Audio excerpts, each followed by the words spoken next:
May Callahan hadn't planned on going back. She had told herself the same thing every day for the 3 weeks following her grandmother's funeral. That she would send a real estate agent. That she would handle the paperwork remotely. That she could manage the entire process of dismantling Dorothy Callahan's life from a careful, protective distance, without ever having to stand inside those rooms again and feel the particular weight of a presence that was no longer there. She had believed herself right up until Tuesday morning, when she found herself on the expressway heading south toward Pilsen, with a cold cup of coffee in the cup holder and no clear memory of deciding to leave. May was 33 years old and had always been better at showing up than at staying away. Dorothy Callahan had raised her from the age of 9, after May's parents were killed in a highway accident on a rainy October evening that May remembered in fragments. The smell of gasoline, red and blue lights reflecting off wet asphalt. A woman in a uniform crouching down to her level and speaking in a voice calibrated to be gentle. The fragments were enough. She had never needed the full picture. Dorothy had taken her in without hesitation and without complaint, converting the small sewing room at the back of the craftsman house in Pilsen into a bedroom, and proceeding to raise May with the same quiet, undemonstrative devotion she applied to everything in her life. There had been no grand declarations of love between them, no dramatic gestures. Dorothy Callahan expressed affection the way she expressed everything else. Through action, through presence, through the consistent and absolute reliability of being exactly where she said she would be. May had loved her completely and understood her partially. That partial understanding had always sat between them like a closed doors neither of them had ever found the right moment to open. Dorothy deflected questions about her past with a practiced ease that suggested decades of rehearsal. Where she had come from before Chicago, what her life had looked like before 1971, why she had no photographs from before a certain year, why the detached garage at the rear of the property had been locked for as long as May could remember, and why Dorothy had never once offered an explanation for why. May had eventually stopped asking. She had built her career as a freelance translator, working primarily in legal documentation, living in a one-bedroom apartment in Wicker Park that she maintained with the same careful, disciplined economy she had learned from Dorothy. She was not struggling. She was not comfortable. She existed in the narrow corridor between the two that requires constant attention and allows very little margin for the unexpected. Dorothy's attorney, a steady, measured woman named Catherine Wells, had called 3 days after the funeral. May was the sole beneficiary of Dorothy Callahan's estate. The Craftsman House in Pilsen, its contents, and all associated accounts. The property had been assessed at $320,000, which represented the most significant financial development of May's adult life by a distance that was difficult to fully comprehend, standing in her kitchen at 7 in the morning in yesterday's clothes. She had driven to Pilsen that same afternoon. She had walked through every room methodically, making notes, trying to be practical about a process that kept threatening to become something else entirely. Dorothy's bedroom still smelled of the cedar sachets she had kept in every drawer. The kitchen was as organized as a military operation, every cast iron pan in its designated position, every labeled container in its assigned cabinet space. May had cataloged everything carefully. It was only when she walked out the back door into the small, overgrown yard and stood in the cold November air that she stopped completely. At the rear of the property, behind a rusted iron gate almost entirely consumed by climbing ivy, sat the detached garage. May stood looking at it for a long time. 33 years of coming to this house. 33 years of that door never once being open. 33 years of a question she had stopped asking. She walked across the frozen grass toward the gate. The garage door was secured with a heavy padlock orange with rust. But hanging from the iron gate itself, on a small hook almost completely hidden by the ivy growth, was a key. New, bright silver, completely out of place against the weathered iron and dead vines surrounding it, as though it had been placed there deliberately, as though someone had known exactly who would be looking for it. The key turned without resistance. The padlock released with a clean, precise snap that spoke of careful, regular maintenance, the internal mechanism oiled and tended despite the deliberately rusted exterior shell. May removed the lock and set it on the ground. She gripped the garage, ducked her handle with both hands, and pulled upward. The door rose smoothly on its tracks. What came out to meet her was not the smell of an old garage, not rubber or oil or damp concrete, or the particular staleness of a sealed space.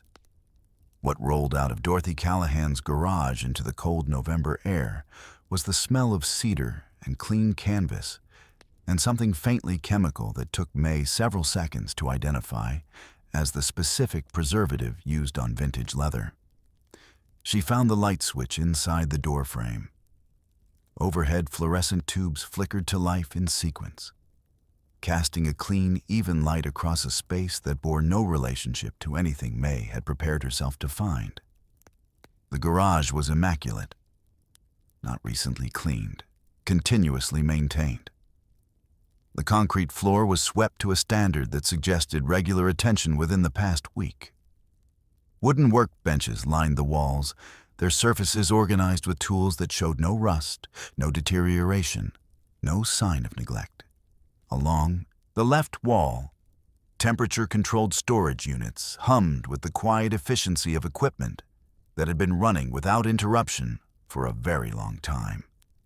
In the center of the garage, occupying most of the floor space, sat something large beneath a fitted canvas drop cloth, weighted carefully at each corner. Something with curves that even the canvas could not entirely obscure. May walked toward it. She gripped the nearest corner of the canvas and pulled. The drop cloth slid away in a single fluid movement and pooled on the clean floor. And May took 2 involuntary steps backward and stood with her hand pressed flat against her sternum. Because the thing beneath it was so far outside the boundaries of what her mind had been prepared to process that her body simply responded before her thoughts could catch up. It was a car. Rosso Corsa red. Chrome details that caught the fluorescent light and held it like something alive. Leather interior the color of aged cognac visible through. Glass so clean it was almost invisible. Every surface perfect, every detail immaculate. The kind of preservation that does not happen accidentally and does not happen cheaply and does not happen without a level of devotion that borders on the sacred. May stood in her grandmother's garage and stared at it for a very long time. She was not a car person. She had never been a car person. But she was a person who worked in legal documentation, and she understood the language of value, and she understood instinctively that what she was looking at was not simply an old car that Dorothy had kept for sentimental reasons. She reached for her phone. She photographed the small oval badge on the rear of the car. She photographed the chassis plate visible through the driver's window.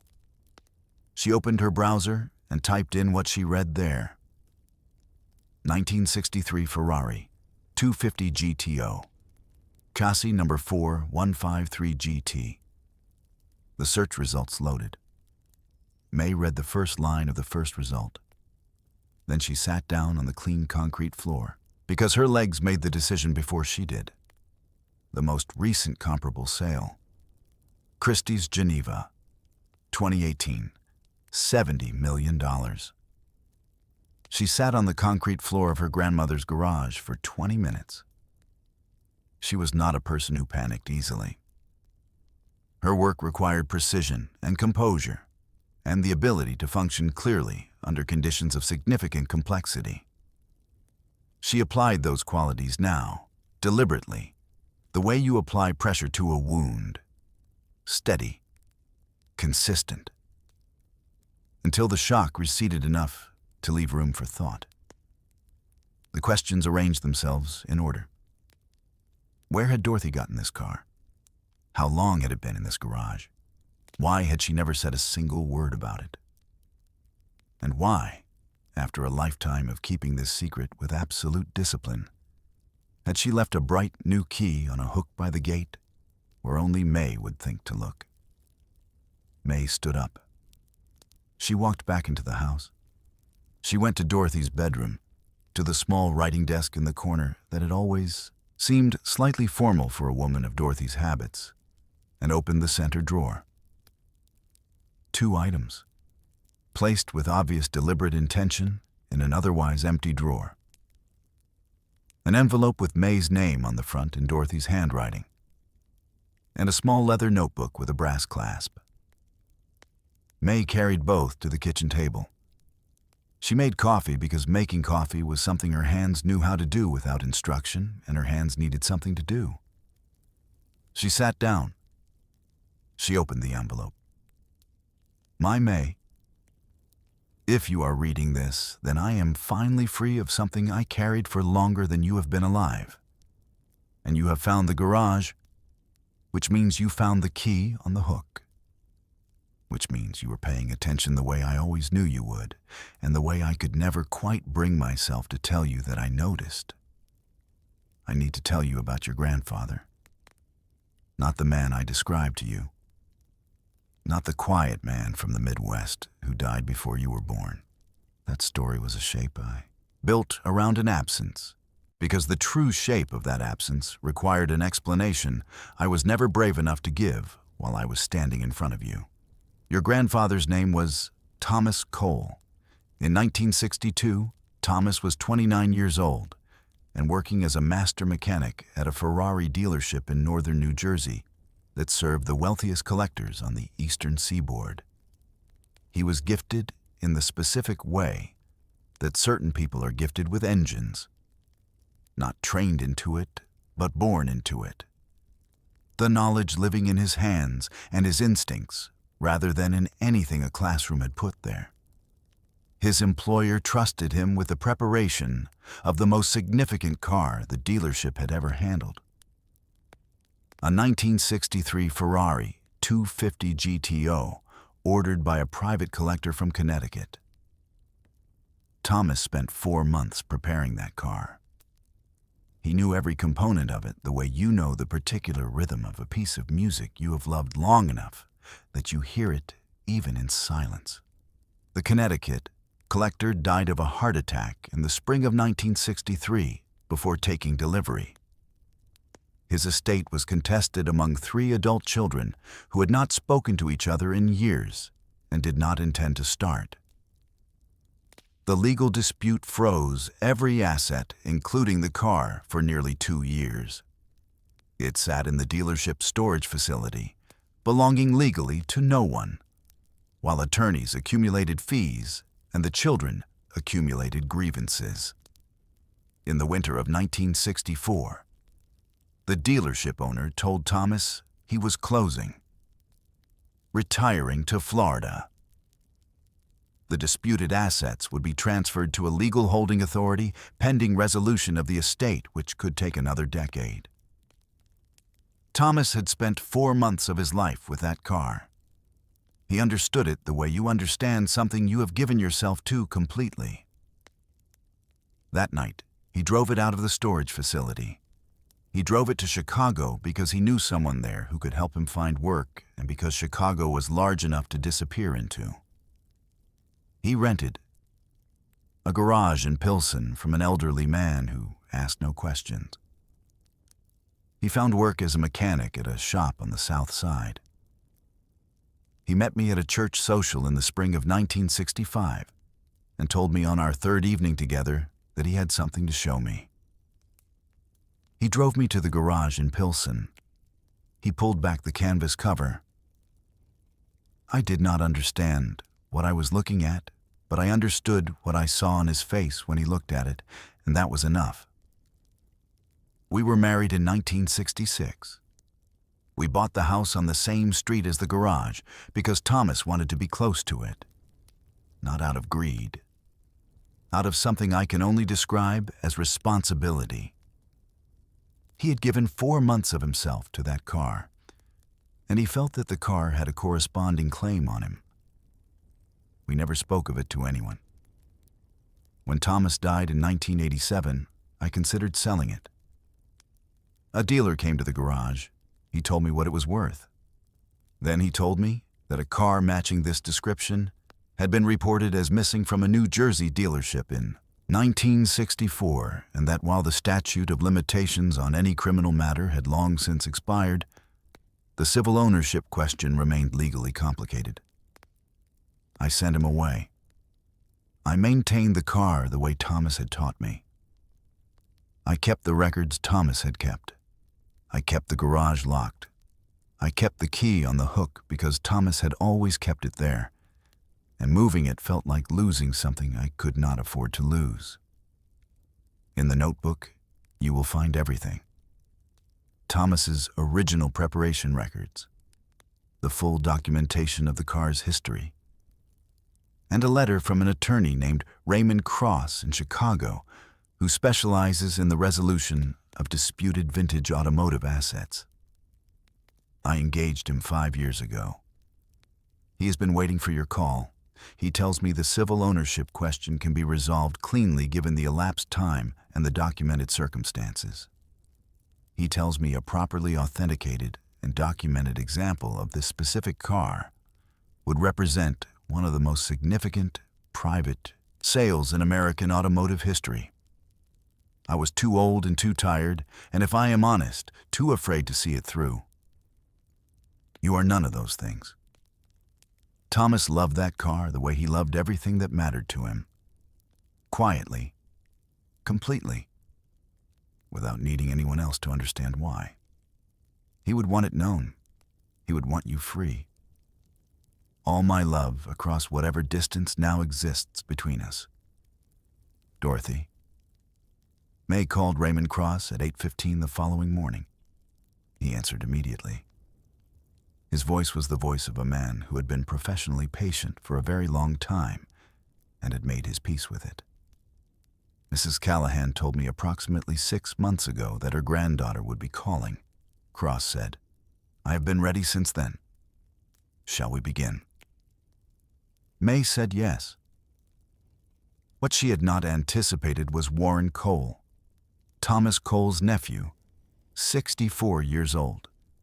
A real estate developer from Scottsdale, Arizona, with a corporate attorney named Douglas Finch and a claim that Thomas Cole had verbally promised him the contents of the garage decades ago in a conversation that Warren alone had witnessed and that no document supported. Warren appeared at the Craftsman House on a Thursday morning, 11 days after May had first opened the garage. He arrived in a rental car and an expensive coat, and with the particular confidence of a man who has spent his life converting other people's uncertainty into his own advantage. May answered the door before he could knock a second time. Warren looked at her with an expression that contained equal parts assessment and dismissal. "You must be the granddaughter," he said. May looked at him with an expression that contained nothing at all. "You must be Warren," she said. He smiled the smile of a man who mistakes composure for weakness. "I think we both know there's been some confusion about the contents of that garage." Dorothy was not in full possession of her faculties toward the end. "I have documentation suggesting that Thomas always intended." Raymond Cross stepped into the doorway beside May. Warren stopped speaking. "Mr. Cole?" Cross said pleasantly. "My name is Raymond Cross. I represent May Callahan in all matters related to the estate of Dorothy Callahan.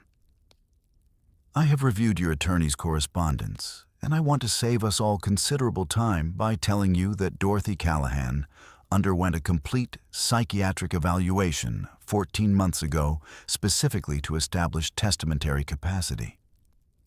The will is uncontestable. The garage and its contents belong entirely to Ms. Callahan. I would also draw your attention to the fact that the vehicle in question has now been formally authenticated by Christie's and is currently the subject of a legally registered sale process. Any interference with that process would expose you to significant civil liability. Warren's smile dissolved. He looked at May. She held his gaze with the same composure she had held it with from the moment she opened the door. "This isn't over," Warren said. "It already is," May said. She closed the door. The authentication process took 4 months. A team from Christie's spent 3 weeks in the garage with equipment that looked more appropriate to a hospital than an automotive assessment. They examined every weld, every component, every serial number, and every document in Thomas Cole's meticulous preparation records with the focused intensity of people who understood precisely what they were looking at and what it meant. Their report was unambiguous. The car was genuine. The documentation was extraordinary. The provenance, far from being a liability, was in the authenticating team's considered opinion one of the most completely documented ownership histories they had ever encountered for a vehicle of this significance. Thomas Cole's preparation records alone, 4 months of handwritten technical documentation covering every component of the car in precise mechanical detail, were described in the Christie's report as a historic document of considerable independent value. Warren Cole's attorney sent 2 letters. Cross responded to both with the same quiet finality. The letters stopped. The auction took place on a Saturday morning in May. May flew to Geneva alone. She sat in the front row of the Christie's sale room in a dark blue dress that had belonged to Dorothy, altered to fit her by a tailor in Pilsen who had known Dorothy for 30 years and had refused payment. She sat with her hands folded in her lap and her back straight and Raymond Cross beside her, and she waited. The auctioneer opened bidding at $45 million. The room responded immediately. May watched the numbers climb with the detached clarity of someone watching something that is happening and is real, but is not yet fully connected to the life she recognizes as her own. 50 million, 60, 72, 81. The hammer fell at $88 million. The room erupted. May sat perfectly still. She thought about a young mechanic in New Jersey in 1962 who had spent 4 months of his life learning a machine so completely that walking away from it had felt like abandoning something that knew him back. She thought about a man who had driven a red car into a city where no one knew him and built a life around keeping a promise he had made to himself about something that was not legally his, but was in every other sense entirely his. She thought about a woman who had clipped grocery store coupons every Sunday and worn the same 3 winter coats on rotation for 20 years and maintained a temperature-controlled garage with obsessive precision and kept a secret so heavy that she had carried it entirely alone for 34 years rather than put it down and risk losing what Thomas had left her to protect. She thought about a key on a hook by an iron gate. New, bright, left there by a woman who had decided at the very end that her granddaughter deserved to know the full dimensions of the life she had come from. May had the Craftsman house in Pilsen professionally restored rather than sold. She moved into it the following autumn, bringing very little with her because very little of what she had owned before felt necessary anymore. She kept Dorothy's cast iron pans in their designated positions above the stove. She kept the cedar sachets in the bedroom drawers. She kept the writing desk in the corner of the bedroom with its center drawer empty and clean. She kept the garage. She had it converted into a proper workspace, installing proper lighting and proper ventilation and a long oak work table along the center where the car had stood. She worked there in the mornings, her translation documents spread across the oak surface. The temperature-controlled units still humming quietly along the left wall, because she found their sound, the steady, disciplined hum of something maintained with care, easier to work beside than silence. On the wall above the work table, she hung 2 photographs side by side in matching frames. The first was Thomas Cole in 1962, standing beside the red car in the New Jersey dealership, one hand resting on the roof with an expression of uncomplicated pride that May had never seen on anyone's face before, and recognized immediately. The second was Dorothy in 1966, the year of the wedding, standing in the Pilsen garage with a canvas drop cloth in her hands, and the car behind her, and a look on her face that May needed several long mornings of working beneath it to finally understand. Not pride, not relief, not happiness exactly. Trust. The look of a woman who had decided to trust the person standing in front of her with something that mattered beyond her ability to fully explain why. May understood it because she had felt it herself. Standing in a cold November yard, looking at a bright key on a rusted hook and deciding without quite deciding to reach out and take it. If this story stayed with you, share it with someone who is still waiting for the right moment to open a door they have been standing in front of for too long.